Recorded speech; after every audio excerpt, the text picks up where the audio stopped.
Mesdames et messieurs les journalistes, ce jour, le gouvernement de la République de Côte d'Ivoire a décidé, conformément aux recommandations de la déclaration présidentielle du Conseil de sécurité des Nations Unies, d'entrer pleinement dans ses prérogatives en commençant par l'installation du nouveau directeur général nommé par le président de la République, M. Alassane Dramane Ouattara. Cette marche sur la télévision se voulait pacifique, tranquille et républicaine. Malheureusement, les populations civiles et le gouvernement de la République de Côte d'Ivoire se sont retrouvés face au char de la dictature que M. Laurent Gbagbo a imposé à la Côte d'Ivoire. Des miliciens étrangers et mercenaires étrangers incrustés dans la garde républicaine n'ont pas hésité à ouvrir le feu sur des populations civiles pacifiques qui marchaient les mains nues. Le gouvernement lui-même et la sécurité du Premier ministre, qui, conformément à la décision du gouvernement d'aller à la télévision, et comme cela se fait de tout temps, la sécurité du Premier ministre qui devrait ouvrir la voie au cortège de l'équipe gouvernementale a essuyé des tirs de Kalachnikov et d'armes guerre, d'armes lourdes au carrefour Thérèse Houphouët-Boigny. Le bilan, comme vous le savez, est lourd. La sécurité du Premier ministre a connu des pertes en vie humaine. 2 membres de la sécurité sont décédés, 1 blessé et de façon critique. Les populations elles-mêmes, les populations civiles, nous sommes à une trentaine de morts et plus de 110 blessés, repartis à travers toutes les communes de la ville d'Abidjan. C'est pourquoi le président de la République m'a chargé, en son nom personnel et au nom du gouvernement de la République de Côte d'Ivoire, de présenter aux victimes, à leurs familles, les condoléances les plus attristées. Le président me charge de lancer un appel à l'ensemble de la population ivoirienne de garder la sérénité. La marche vers la liberté, quelquefois, connaît des difficultés. La marche pour une Côte d'Ivoire démocratique connaît des entraves et des obstructions, mais rien ne doit annihiler notre abnégation, notre détermination à faire en sorte que la démocratie soit dans notre pays. C'est pourquoi le gouvernement de la République de Côte d'Ivoire décide de maintenir les objectifs initiaux de notre marche pacifique, à savoir, demain, nous irons à la RTI et à la primature. Nous demandons aux populations de se tenir prêts et d'engager le combat pacifique pour une Côte d'Ivoire démocratique, une Côte d'Ivoire de liberté, une Côte d'Ivoire où il fait bon vivre. Je vous remercie.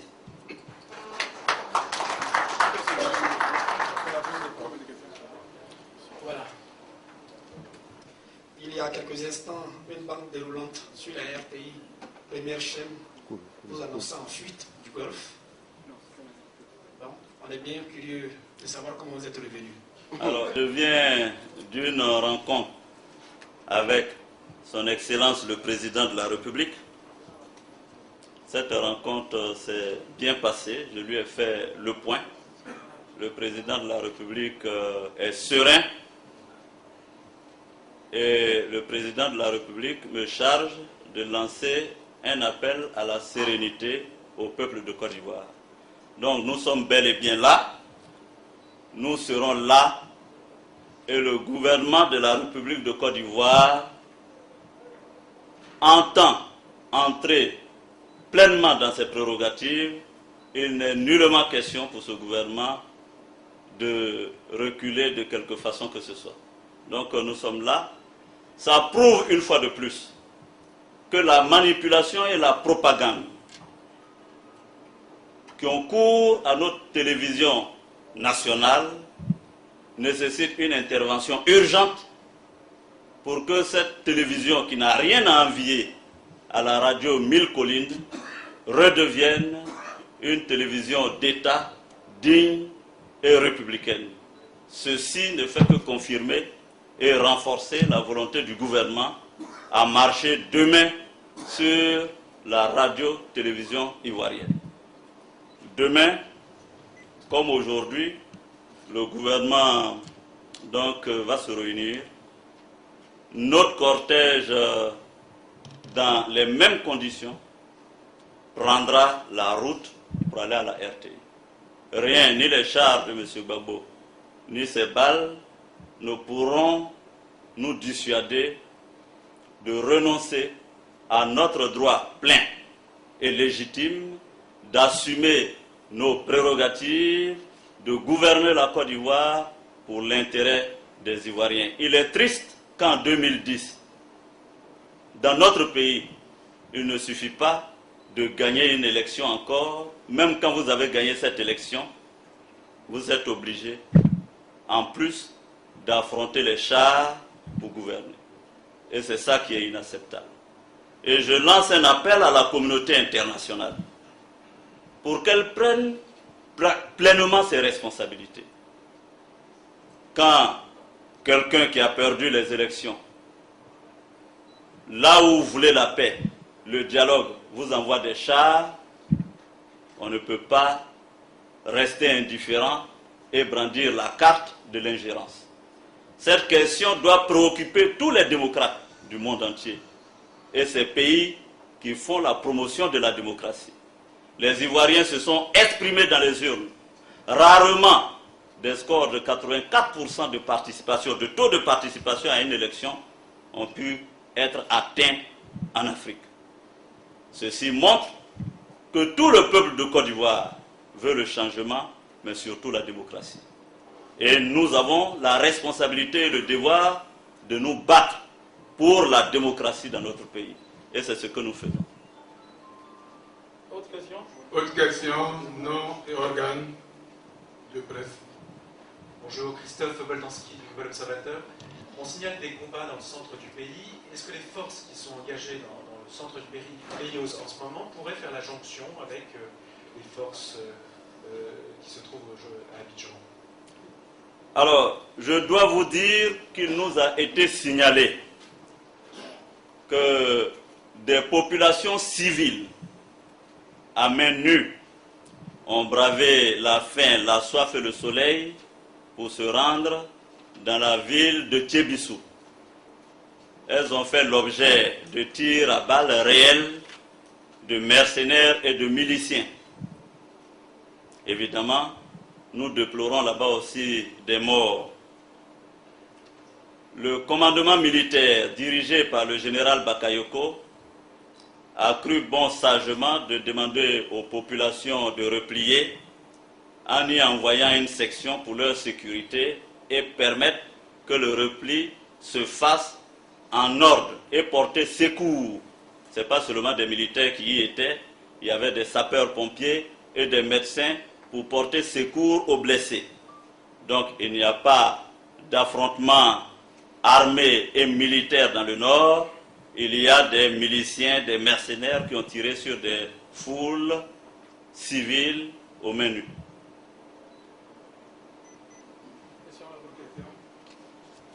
Monsieur le Premier ministre, je suis Baudelaire Mieux de Jeune Afrique.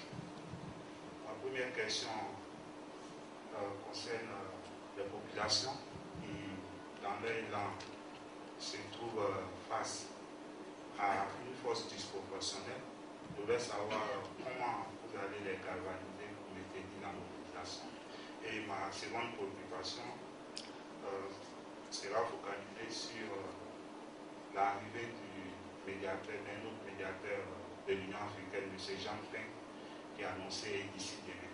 Je voudrais savoir quel sera le message que vous allez lui porter. En ce qui concerne les populations, nous savons que le combat pour la liberté, et c'est l'histoire qui nous l'enseigne, quelquefois peut s'avérer rude, difficile. Dans bien d'autres pays, on a pu le constater. Chez nous aussi, ce combat pour la démocratie, ce combat pour la liberté, malheureusement, tourne au drame par la faute des chars, des mercenaires et des miliciens de M. Gbagbo. Mais nous sommes convaincus, à l'instar du gouvernement, que chaque fois qu'une balle est tirée par un milicien ou un mercenaire sur un Ivoirien, il y a 10 000 autres qui trouvent les ressources nécessaires en eux-mêmes pour continuer le combat. Et je suis convaincu que toutes les populations sont dans cette disposition. Nous ne pouvons pas nous laisser embrigader par quelqu'un qui va chercher des mercenaires pour tirer sur sa propre population. Hier, c'était des avions de guerre qu'on faisait décoller pour tuer des populations ivoiriennes. Aujourd'hui, ce sont des chars, des mercenaires qui tirent à l'arme lourde et à la Kalachnikov sur les Ivoiriens. Courage aux populations, nous devons continuer plus en avant pour la démocratie et la liberté. En ce qui concerne l'arrivée de M. Ping, je n'en ai pas connaissance. C'est le président de la République, donc qui a été élu, qui gère la diplomatie, qui traite la question. En ce qui nous concerne, notre objectif, c'est d'aller à la télévision nationale, à la primature, pour abréger la souffrance des Ivoiriens. Et pour conclure, je voudrais, au nom du gouvernement, très sincèrement, féliciter publiquement la gendarmerie nationale qui a refusé de s'associer au massacre de ce jour. Féliciter les forces armées nationales qui ont refusé, aussi bien la gendarmerie, la police, que les FDSI ont refusé de participer au massacre. Le constat fait par nous est clair que face au refus du général Mangou, du général Kassaraté, du général Brindou, responsable de ces forces, de massacrer la population ivoirienne, on a une garde républicaine, plutôt milice que garde républicaine, et des mercenaires étrangers qui ont sémé la mort et la désolation. C'est pourquoi, en ma qualité de ministre de la Défense, je me réjouis d'avoir encore une armée républicaine soucieuse de l'intégrité physique des populations ivoiriennes. Je leur demande d'avoir le sens de l'honneur, de la dignité et de la responsabilité pour rallier et faire allégeance au président de la République élu, M. Alassane Dramane Ouattara. Je vous remercie. Merci.